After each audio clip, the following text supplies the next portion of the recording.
리브가가 집안 자기에게 있는 그의 맏아들 에서의 좋은 의복을 가져다가 그의 작은 아들 야곱에게 입히고 또 염소 새끼의 가죽을 그의 손과 목에 매끈매끈한 곳에 입히고 자기가 만든 별미와 떡을 자기 아들 야곱의 손에 주니 야곱이 아버지에게 나아가서 내 아버지여, 내가 여기 있노라. 내 아들아, 네가 누구냐? 야곱이 아버지에게 대답하되 나는 아버지의 맏아들 에서로소이다.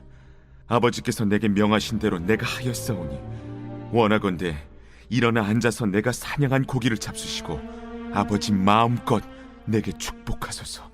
내 아들아, 내가 어떻게 이같이 속히 잡았느냐?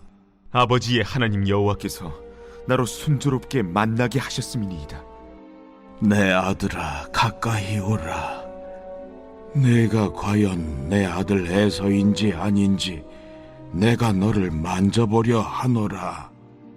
야곱이 그 아버지 이삭에게 가까이 가니 이삭이 만지며 이르되 음성은 야곱의 음성이나 손은 에서의 손이로다. 그의 손이 형 에서의 손과 같이 털이 있으므로 분별하지 못하고 축복하였더라. 내가 참 내 아들 에서냐? 그러하니이다. 내게로 가져오라. 내 아들이 사냥한 고기를 먹고 내 마음껏 내게 축복하리라. 야곱이 그에게로 가져가매 그가 먹고 또 포도주를 가져가매 그가 마시고 내 아들아, 가까이 와서 내게 입맞추라.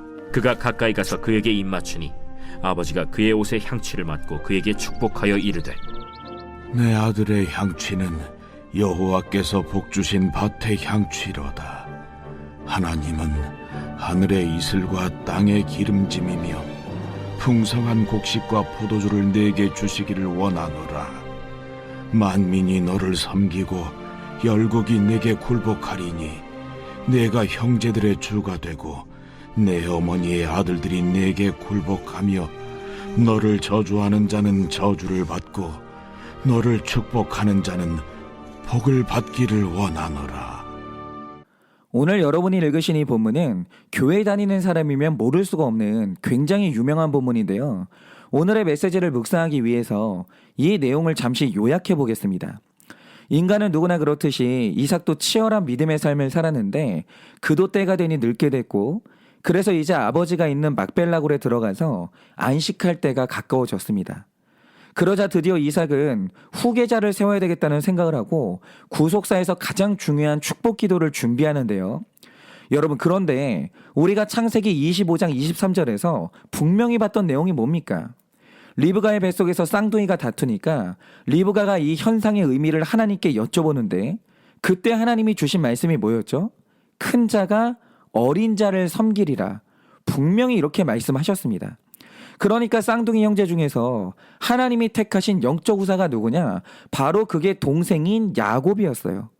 그러니까 하나님이 이날 자기의 뜻을 알려주실 때 애매하게 혹은 헷갈리게 알려주신 게 아니고요. 아주 선명하게 알려주셨습니다.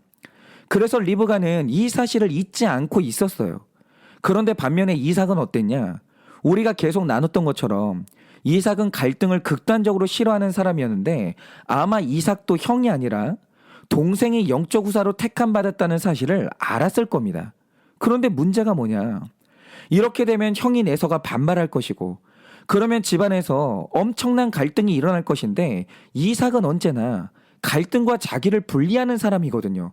그는 갈등에게서 도망가는 사람이에요. 그래서 인생을 사는 동안 이 골치 아픈 문제를 회피하고 살았고 잊어버렸을 가능성이 큽니다.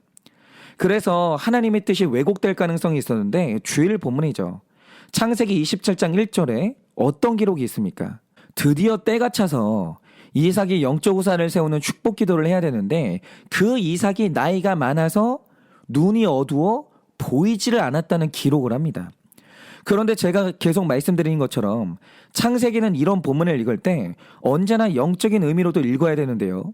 이삭이 눈이 어두워서 잘 보지 못했다는 말의 뜻이 뭐냐? 그의 영적 눈이 흐려지면서 분별하는 힘도 약해졌다, 그 뜻입니다.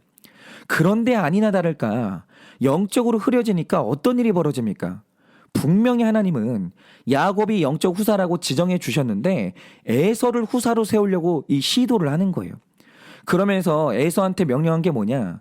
내가 별미를 먹으면 힘을 내서 기쁜 마음으로 축복할 수 있으니 나를 위해서 사냥하고 별미를 만들어 와라. 그러면 내가 너에게 축복을 해주겠다.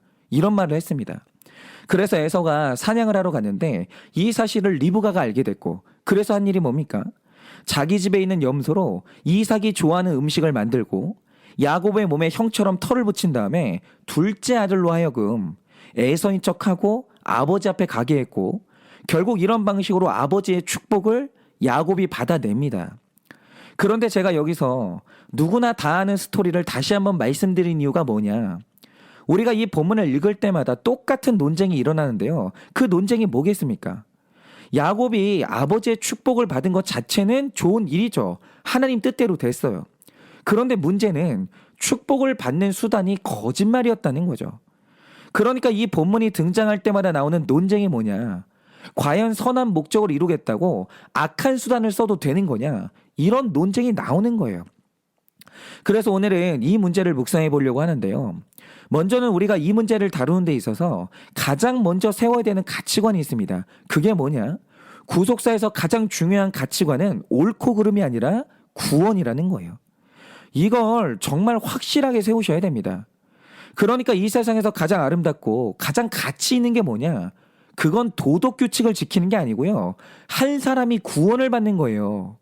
예를 들어서 복음서를 보면 안식일에 사람을 고치면 안 된다는 옳고 그름의 율법이 있었어요. 바로 이게 도덕이죠. 도덕은 하나님이 세운 규칙이 아니라 사람들 간의 약속이에요. 그런데 예수님 앞에 손 마른 사람이 나타나서 죽어가고 있자 예수님이 하신 행동이 뭡니까? 그 사람을 살리고 구원하신 거예요. 왜냐? 구속사에서 가장 중요한 것은 인간이 만든 옳고 그름이 아니라 구원이거든요. 그렇기 때문에 우리가 뭔가의 가치를 판단할 때 가장 중심에 있어야 되는 게 뭐냐? 바로 그게 구원이에요. 여러분, 예를 들어서 좋은 부모는 누구고 나쁜 부모는 누굽니까? 여기서 제가 참 친하게 지내는 제 친구 목사님의 이야기를 해드리려고 하는데요. 이 친구의 아버지도 목사님이셨습니다. 그런데 이 친구가 초등학생이던 어느 날 아버지가 오토바이로 제 친구를 학교에 데려다주고 집으로 돌아가시려고 했는데 그만 차가 오더니 그 아버지의 오토바이와 충돌을 한 거예요. 그리고 이후로 아버님은 지금까지 한 자리에만 누워서 숨만 쉬는 상태가 되셨습니다. 그러니까 식물인간처럼 되신 거죠. 그런데 저는 참 신기한 게 뭐냐면요. 이렇게 되면 누구라도 이 환경에서 도망가고 싶을 것 같거든요. 그런데 남아 계시는 어머니가 도망을 안 가신 거예요. 이 갇힌 환경에서 잘 사신 겁니다. 그리고 온갖 고생을 다해서 누워있는 남편과 두 자녀를 길러내셨어요. 그런데 거기에서 제 친구가 뭘 받는지는 모르겠으나 이 친구가 자라서 목회자가 됐는데 지금은 자신의 고난을 약재료로 삼아서 죽어가는 사람들을 살리는 훌륭한 목회자가 됐어요. 그러면 제가 여기서 하나 여쭤볼게요. 이 아버지는 자녀들이 어릴 때 누워있는 몸이 되셨고 그래서 자녀들에게 해준 게 아무것도 없거든요. 그러니까 세상적인 관점에서 보면 이 아버지는 절대로 좋은 아버지가 아니에요. 뭐 정확하게 말하면 나쁜 아버지라고 말할 수 있죠. 오히려 아내에게는 굉장히 큰 짐이 됐습니다. 그러면 여러분, 이 아버지가 정말 나쁜 아버지인가요? 만약 우리 인생의 목적이 행복이라면 이 아버지는 없는 게 더 나은 아버지고 나쁜 아버지라고 말할 수 있어요. 그런데 구원의 관점으로 봤을 때 이 아버지가 어떤 아버지냐? 힘든 아버지를 돌보는 어머니를 통해 자녀들이 하나님을 만났고 그 자녀들이 자신의 고난으로 지금 다른 사람들을 살리고 있거든요. 이 아버지가 다른 사람 살리는 약재료가 되고 있어요. 그러니까 이 집에는 아버지의 고난이 구원의 통로가 됐고 사역의 통로가 되고 있는 건데 여기서 구속사적인 가치관이 판단하는 게 뭐냐? 바로 이 아버지가 좋은 아버지고 세상에서 가장 훌륭한 아버지라는 거예요. 여러분이 생각을 해보세요. 여러분, 부모님이 어떤 삶을 보여주고 어떤 가르침을 주면 자녀들이 다른 사람 살리는 훌륭한 사역자로 살겠습니까? 어떤 교육받으면 이렇게 될 수 있냐 이거죠. 여러분, 이건 단순히 가르쳐서 되는 문제가 아니에요. 왜냐?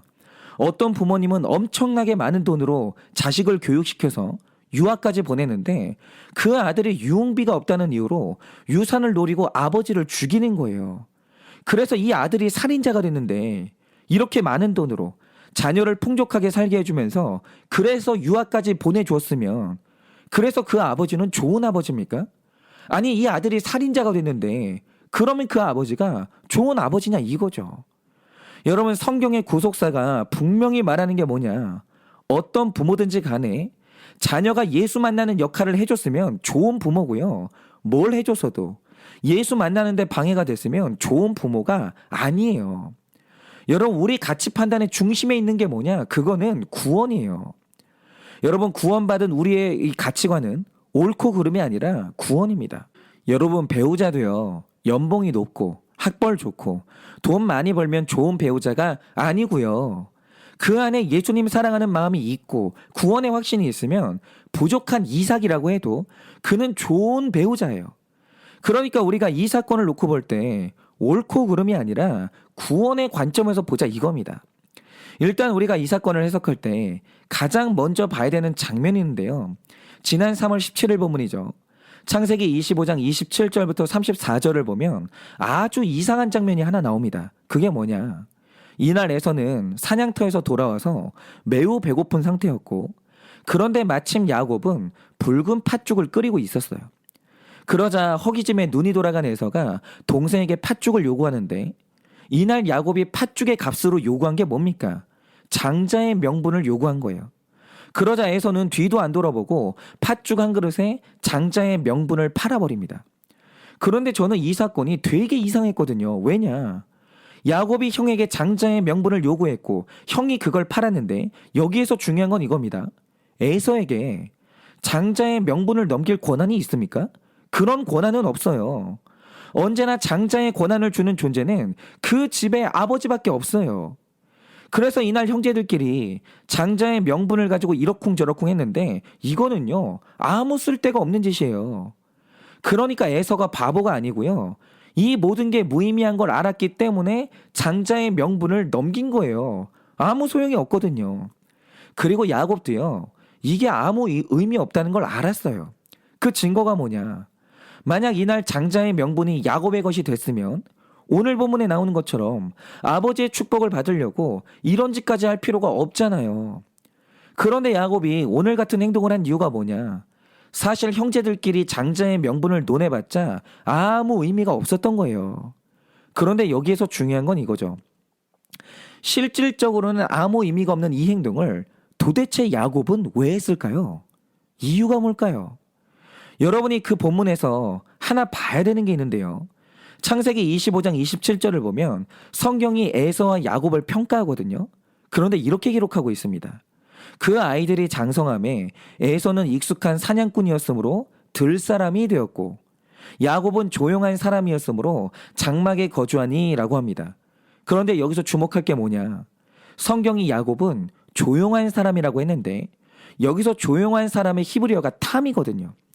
그런데 이 탐의 또 다른 뜻이 뭐냐. 온전한 사람이라는 뜻이에요. 그런데 성경이 이쉬탐, 온전한 사람이라고 평가한 또 하나의 사람이 있었는데 바로 그게 욥이에요. 성경이 분명히 말한 바 욥은 이쉬탐, 그러니까 단순히 조용한 사람이 아니라 하나님 앞에 온전했다고 기록해요. 그런데 성경에 야곱에 대해서도 말하는 게 뭐냐? 그는 이쉬탐, 온전한 사람이었다라는 거죠. 그런데 반면에 에서는 온전하지 않았어요. 그러면 성경이 말하는 야곱의 온전함이 뭐겠습니까? 이제 여러분도 아시겠지만 그들의 인격이나 도덕이 온전했다는 뜻이 아니에요. 그러면 성경이 인정해주는 야곱의 온전함이 무엇인가? 여러분 에서는요 늘 물질의 욕심이 많았고 인생의 성공에 욕심이 많았는데 야곱은 늘 영적인 것에 욕심이 많았어요. 그러니까 서로가 가치 있게 여기는 게 달랐다는 거죠. 그래서 야곱은 늘 하나님이 주시는 영적 장자의 자리를 사모했는데 이렇게 영적으로 예민한 사람이 하나 아는 게 뭐냐. 온전하지 않은 방법으로 뭔가를 탐하면 하나님의 지지를 받을 수가 없다라는 거예요. 그러니까 내가 하나님의 장자권을 갖고 싶기는 한데 하나님의 뜻을 확인하기 전까지는 아무것도 할 수가 없는 거죠. 그래서 이 팥죽을 통해서 확인하고자 한 게 뭐냐. 형 안에 영적 직분을 사모하는 마음이 있는지 이걸 확인한 거예요. 그런데 이걸 확인하는 게 왜 중요합니까? 여러분, 하나님이요, 어떤 사람에게 자신의 촛대를 줄 때 그 마음에 같이 주는 게 있는데 바로 그게 사모하는 마음이에요. 그런데 어떤 사람의 마음에 영적인 것을 사모하는 마음이 식어 있다. 그러면 그 즉시 하나님은 자신의 촛대를 사모하는 사람한테 옮기시는 거예요. 예를 들어서 요한계시록 2장 5절을 보면 하나님이 에베소 교회에 주시는 책망의 말씀이 있거든요. 저는 이 말씀이 성경에서 가장 무서운 말씀이라고 생각하는데, 거기서 하나님이 주신 경고가 뭡니까? 지금 네 마음에 나를 향한 처음 사랑이 식어졌는데 만약 네가 이걸 회개하지 않으면 너한테 있는 촛대를 그 자리에서 옮기겠다라는 거예요. 그런데 여기서 우리가 유심히 봐야 되는 표현이 뭐냐?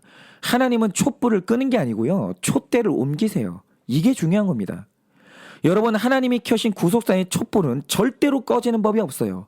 이 구속사가 끝나는 그날까지 촛불은 켜져 있을 것인데, 이 촛불을 받는 사람이 그 시대의 쓰임을 받거든요.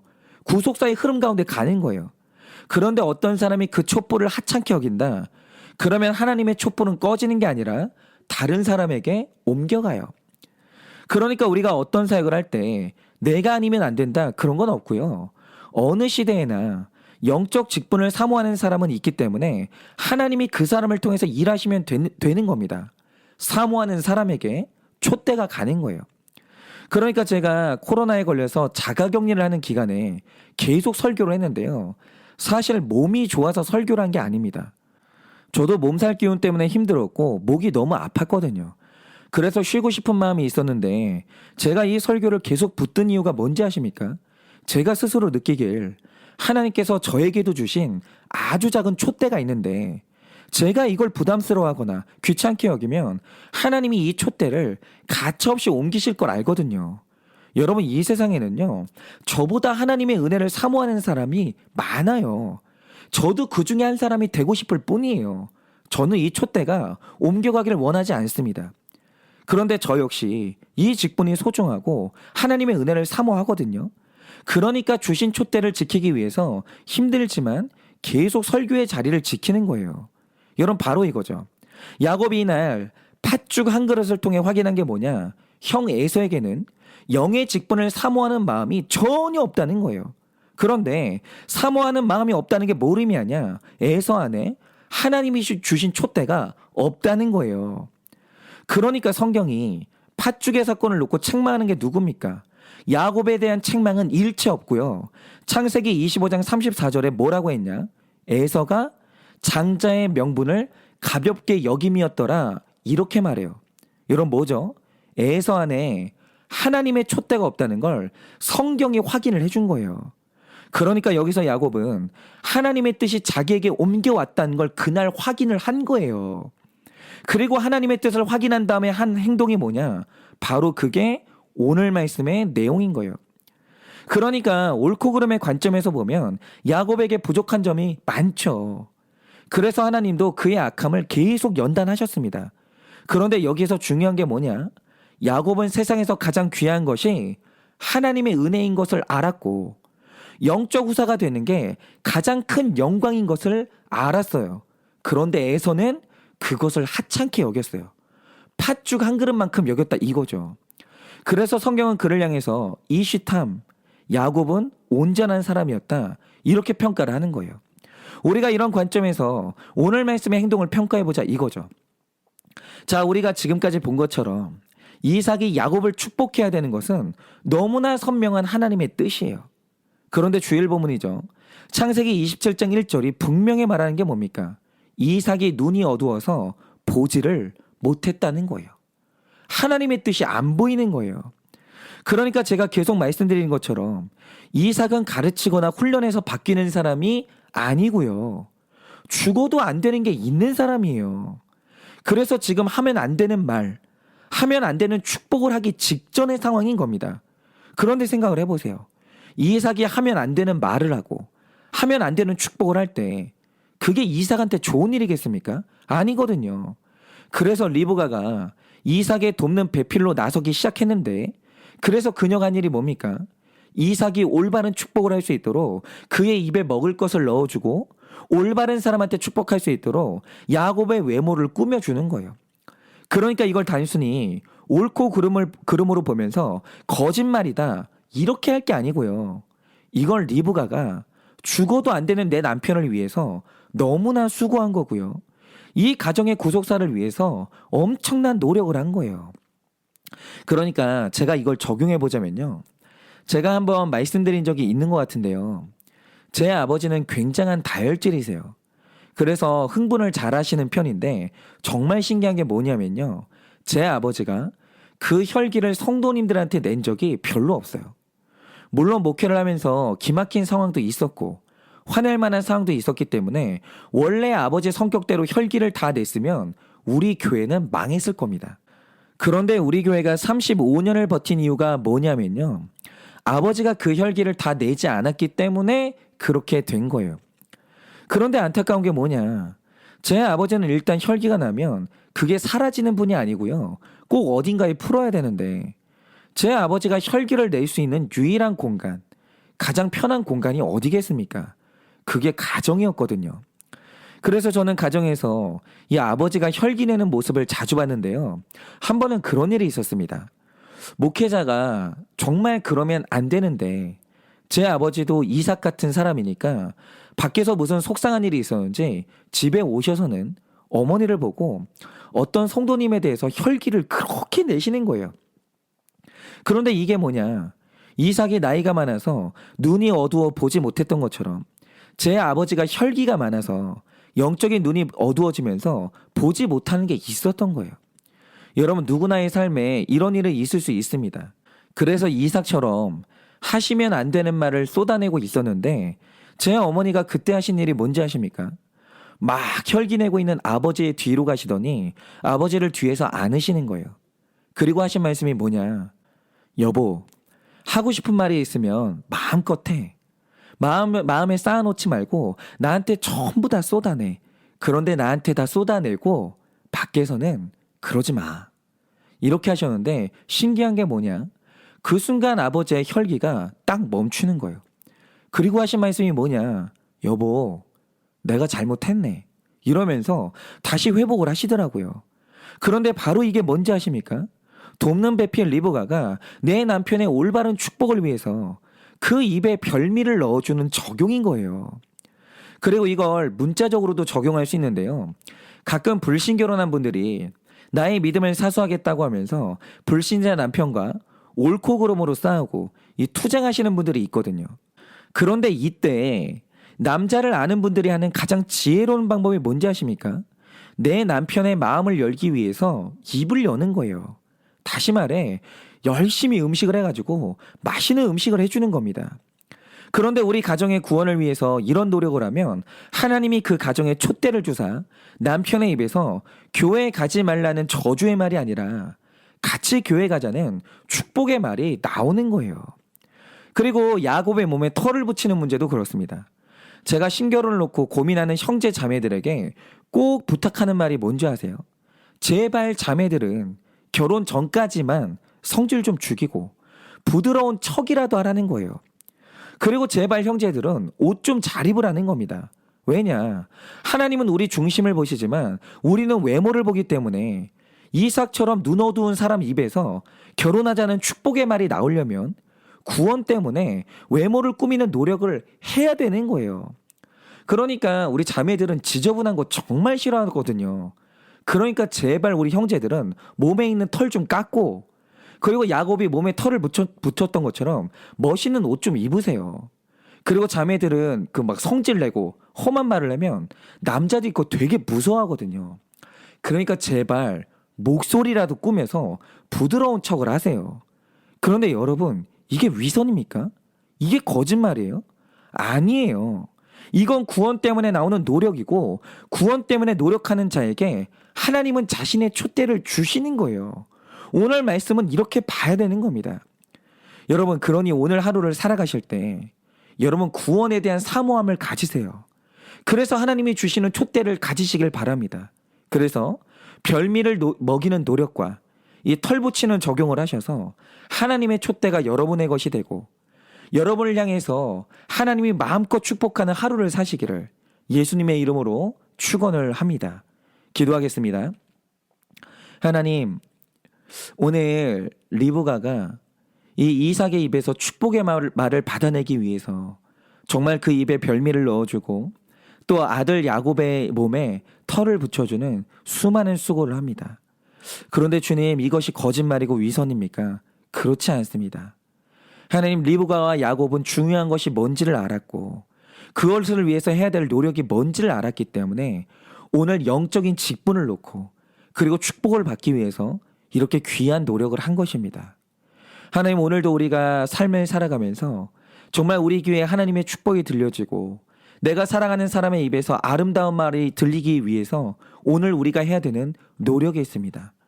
하나님, 오늘도 우리가 그 입에 별미를 넣어주고 몸에 털을 붙이는 그 적용을 해야 되는 것이 무엇이 있겠습니까? 사랑하는 사람에게 아름다운 축복의 말을 듣기 위해 오늘도 우리가 노력해야 될 게 무엇이겠습니까? 하나님, 우리가 우리 가정의 구원이 귀한 줄 알고 또 영적인 은혜가 귀한 것을 알아서 우리가 이런 노력을 하게 하여 주시고 이런 노력 끝에 하나님의 촛대를 받음으로 말미암아 우리 삶에 귀한 은혜가 있기를 원합니다. 그러니 주님, 오늘도 사모하는 마음으로 몸에 털을 붙이고 입에 별미를 넣어주는 그런 귀한 노력들을 하게 하여 주시고 그래서 하나님의 은혜를 받는 하루가 될 수 있도록 주님이 역사하여 주시옵소서. 그렇게 우리 삶에도 이렇게 귀한 노력과 은혜가 있게 하실 줄 믿사오며 살아계신 예수님 이름 받들어 기도드립니다. 아멘.